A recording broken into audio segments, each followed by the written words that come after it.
یہ لوگوں کون مقتل سے سراپا خندزن آیا جو اس انداز سے باندھے ہوئے سر یکسبون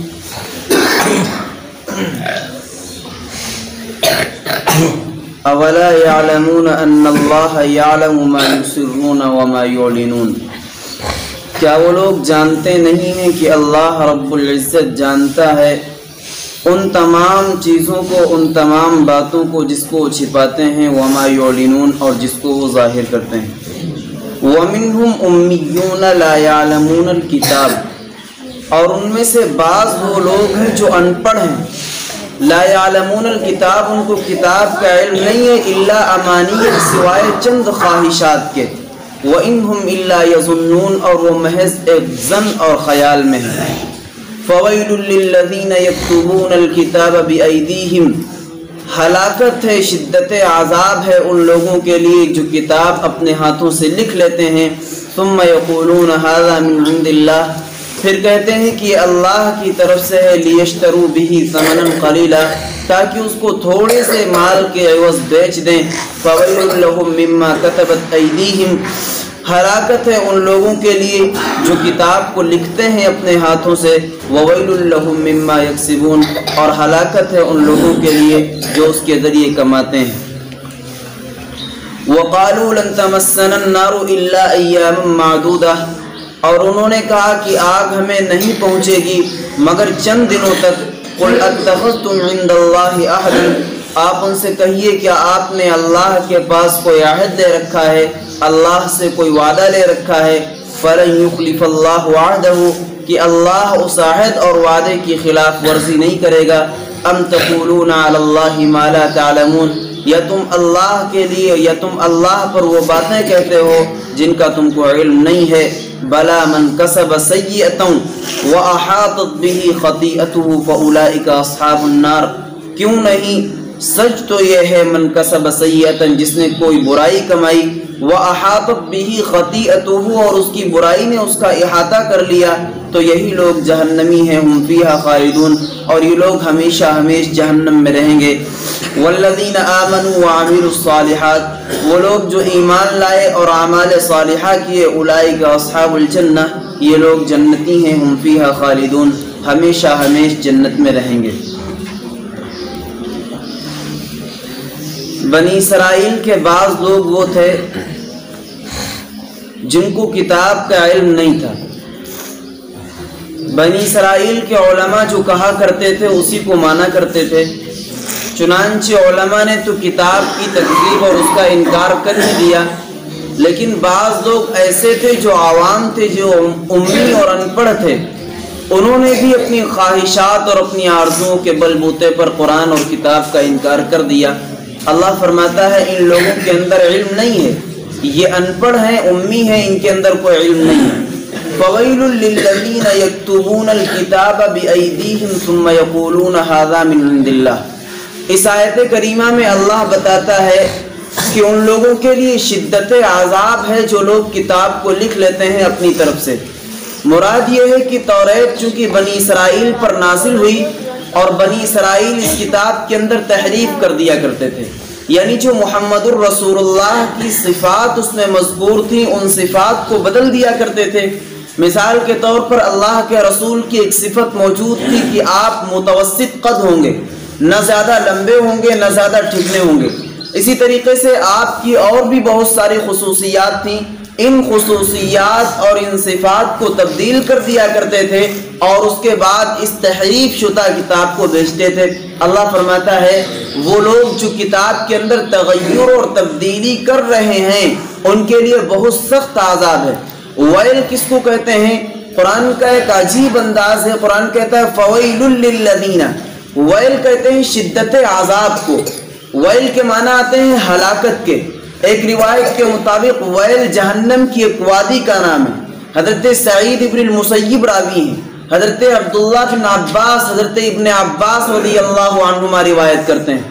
ایک روایت کے مطابق آتا ہے کہ ویل جہنم کی ایک ایسی وادی ہے جس میں جہنمی برسہ برس تک گرتا چلا جائے گا۔ ایک دوسری روایت کے مطابق آتا ہے کہ ویل اس وادی کو کہا جاتا ہے، جہنمی اس وادی پر چڑھے گا اور چڑھتے چڑھتے چڑھتے چڑھتے کئی سال گزر جائیں گے، اور اس کے بعد اس کی بلندیوں سے گرے گا تو تہ تک پہنچنے میں کئی سال لگ جائیں گے۔ ویل کے معنی آتے ہیں ہلاکت کے، شدت عذاب کے۔ اللہ فرماتا ہے وہ لوگ جو توریت کے اندر تبدیلی اور تغیر کر رہے ہیں ان کے لیے بہت سخت عذاب ہے، ان کے لیے جہنم کی ایک وادی تیار کر رکھی ہے، کیونکہ یہ لوگ ایسا کرتے ہیں کہ توریت کے احکامات کو بدل دیتے ہیں، اس کے بعد کہتے ہیں ھذا من عند اللہ، یہ جو کچھ اس کتاب میں مذکور ہے، جو کچھ اس کتاب میں لکھا ہوا ہے وہ سب کا سب اللہ کی طرف سے ہے، اور پھر اس کو تھوڑے سے مال کے عوض بیچ دیتے ہیں۔ اللہ نے ثمناً قلیلہ کی قید لگائی ہے، کیونکہ دنیا میں تو بظاہر ان کے لیے جو مال ہے تھوڑا بہت وہ زیادہ نظر آ رہا ہے،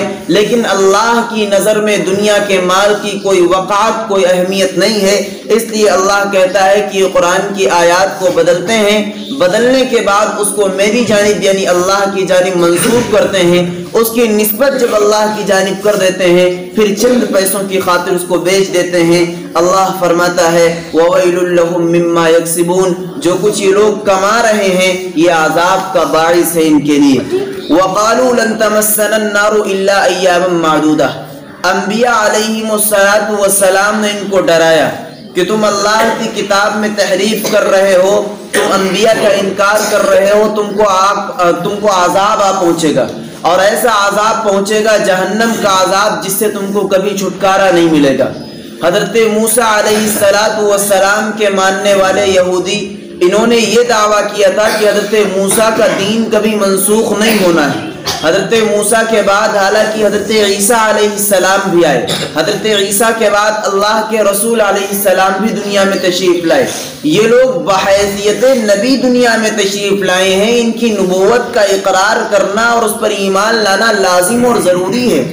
لیکن بعض یہودی وہ تھے جنہوں نے یہ دعویٰ کر رکھا تھا کہ حضرت موسیٰ علیہ السلام کا دین ابدی دین ہے، ہمیشہ ہمیش رہے گا، اس لیے اب جو نبی آئے گا ہم اس کو نہیں مانیں گے، اب جو کتاب آئے گی ہم اس پر ایمان نہیں لائیں گے۔ اسی دعوے کے مطابق بعض یہودی حضرت عیسیٰ پر بھی ایمان نہیں لائے اور اللہ کے رسول علیہ السلام پر بھی ایمان نہیں لائے۔ انبیاء نے ان کو ڈرایا کہ آپ چونکہ انکار کر رہے ہیں نبی کا، آپ انکار کر رہے ہیں کتاب کا، آپ کو آگ پہنچے گی، آپ کو جہنم میں جلنا پڑے گا، تو کہنے لگے لن تمسنا النار الا ایاما معدودہ،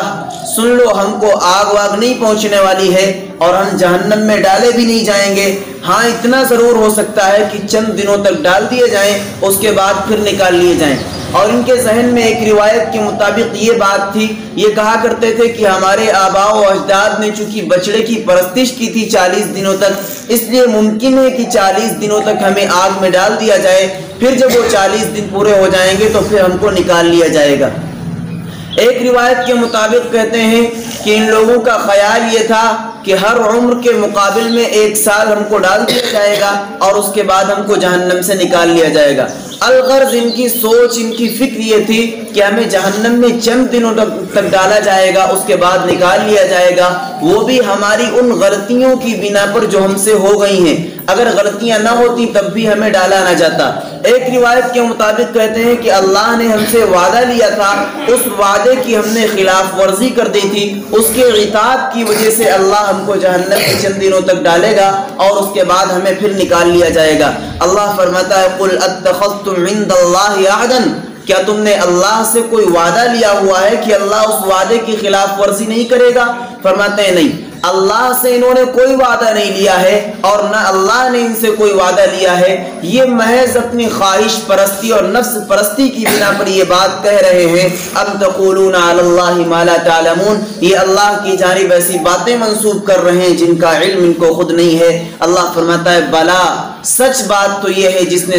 جس نے کوئی گناہ کیا ہے، من کسب سیئتا، جس نے کوئی برائی کی ہے، وَأَحَاطَتْ بِهِ خَطِيئَتُهُ، اور اس کی برائی نے اس کو سر سے لے کر پیر تک گھیر لیا ہے، فَأُولَئِكَ أَصْحَابُ النَّارِ، یہ جہنمی آدمی ہے۔ صاحب تفسیر جلالین رحمۃ اللہ علیہ نے لکھا ہے کہ یہاں پر سیئہ سے مراد شرک ہے، جس آدمی نے شرک کیا ہے، کیونکہ ابدی جہنم میں ہمیشہ ہمیش وہ آدمی رہے گا جو مشرک ہے۔ مشرکین کے لیے اللہ فرماتا ہے ان اللہ لا یغفر ان یشرک بہ، جس نے شرک کیا ہے اللہ اس کو کبھی معاف نہیں کرے گا، یعنی مشرکین ہمیشہ ہمیشہ جہنم میں رہیں گے۔ البتہ وہ لوگ جو مشرک نہیں ہیں، وہ مومن ہیں، وہ ہمیشہ ہمیشہ جنت میں رہیں گے۔ لیکن وہ لوگ جو درمیان میں ہیں، یعنی مومن ہیں لیکن مومن ہونے کے ساتھ ساتھ کبھی کبھار ان سے کوئی خطا کوئی غلطی ہو جاتی ہے تو اپنی غلطیوں کی سزا بھگتنے کے بعد وہ جنت میں چلے جائیں گے۔ لیکن وہ لوگ جو ہمیشہ جہنم میں رہیں گے وہ مومن نہیں ہوں گے، وہ لوگ مشرک ہوں گے۔ اللہ فرماتا ہے من کسب سیئۃ، سچ بات تو یہ ہے جس نے کوئی شرک کیا ہے اور اس کے بعد شرک میں اس طرح گھل گیا کہ ساری زندگی اس نے اپنے شرک سے توبہ نہیں کیا، وَأَحَاطَتْ بِهِ خَطِيئَتُهُ، اس کی ساری عمر کو، اس کی ساری زندگی کو شرک نے گھیر لیا، یعنی پوری زندگی مشرکانہ صفات کے اندر رہ کر کے گزاری ہے، مشرک بن کر کے گزاری ہے، فَأُولَئِكَ أَصْحَابُ النَّارِ، تو یہ لوگ ہیں جہنمی، ہم فیہا خالدون، اور یہ لوگ جہنم میں ہمیشہ ہمیشہ رہیں گے۔ البتہ وہ لوگ جو ایمان لائے ہیں، والذین آمنوا وعملوا الصالحات، وہ لوگ جو ایمان لائے ہیں اور اچھے اعمال کیے ہیں، اولئک اصحاب الجنہ، یہ لوگ جنتی ہیں، ہم فیہا خالدون، اور یہ لوگ ہمیشہ ہمیشہ جنت میں رہیں گے۔ اللہ کا ضابطہ یہ ہے کہ اللہ جب شرک کو بیان کرتا ہے تو ایمان کو بیان کرتا ہے۔ جہاں پر جنت کا تذکرہ آتا ہے وہاں پر جہنم کا تذکرہ آتا ہے، کیونکہ اگر صرف دن ہوتا اور رات نہ ہوتی تو ہمیں پتہ نہیں ہوتا کہ رات کیا ہے۔ اگر صرف رات ہوتی، ہم رات کو دیکھتے اور دن کا علم نہ ہوتا کہ دن کیا چیز ہے تو دن کے بارے میں ہمیں کوئی احساس نہیں ہوتا۔ اس لیے الاشیاء تتبدل بازدادها، اشیاء کا اصل علم جو ہوتا ہے ان کی ازداد کو دیکھ کر کے ہوتا ہے۔ ہم جب دن دیکھتے ہیں تو ہمیں پتہ چلتا ہے کہ یہ دن، اس کے برعکس جو چیز آنے والی ہے وہ رات ہے۔ جب رات کو دیکھتے ہیں تو یہ خیال کرتے ہیں کہ اس کے بالکل مخالف جو چیز آنے والی ہے جو وہ دن ہے، کیونکہ رات جب آتی ہے تو سارے عالم میں تاریکیاں ہوتی ہیں، اور جب دن آتا ہے تو سارے عالم میں ایک نور، ایک روشنی ہوا کرتی ہے۔ اللہ جب جنت کو بیان کرتا ہے تو جہنم کو بیان کر دیتا ہے، اللہ جب جہنم کو بیان کرتا ہے تو جنت کو بیان کر دیتا ہے، تاکہ ایک طرف جنت کے خوشکن منظروں کو اگر آدمی نظر میں رکھے تو وہیں پر دوسری طرف جہنم کی ہولناک وادیوں کو بھی ذہن میں رکھے۔ جہاں ایک طرف انسان ایمان کو دیکھے وہیں دوسری طرف کفر کو بھی دیکھے، تاکہ اس کو پتہ چلے ایمان کیا ہے اور کفر کیا ہے۔ اسی ضابطے کے مطابق اللہ نے یہاں پر جہنمیوں کا بھی بیان کیا ہے اور جنتیوں کا بھی بیان کیا ہے۔ وہ لوگ جو ساری زندگی کفر اور شرک کے دلدل میں گزار دیں گے وہ لوگ جہنمی ہیں اور ان کا ٹھکانہ ابدی طور پر جہنم ہے، اور وہ لوگ جو لوگ ایمان اور عمل صالح کے ساتھ زندگی گزاریں گے، اولئک اصحاب الجنہ، یہ لوگ جنتی ہیں، ہم فیہا خالدون، اور یہ ہمیشہ ہمیشہ جنت میں رہیں گے۔ بلا من کسب سیئۃ واحاطت بہ خطیئتہ، سچ تو یہ ہے جس نے کوئی برائی کی، جس نے کوئی شرک کیا اور اس کی برائی نے اس کو گھیر لیا، فاولئک اصحاب النار، تو یہ لوگ جہنمی ہیں، ہم فیہا خالدون، اور یہ اس میں ہمیشہ ہمیشہ رہیں گے۔ والذین آمنوا وعملوا الصالحات، اور وہ لوگ جو ایمان لائے اور اعمال صالحہ کیے، اولئک اصحاب الجنہ، یہ لوگ جنتی ہیں، ہم فیہا خالدون، اور یہ ہمیشہ ہمیشہ جنت میں رہیں گے۔ اللہ رب العزت ہم سب کو عمل کی توفیق عطا یا رب لک الحمد سبحان اللہ وبحمدہ سبحان اللہ وبحمدہ۔ یہ لوگوں کون مقتل سے سراپا خندزن آیا جو اس انداز سے باندھے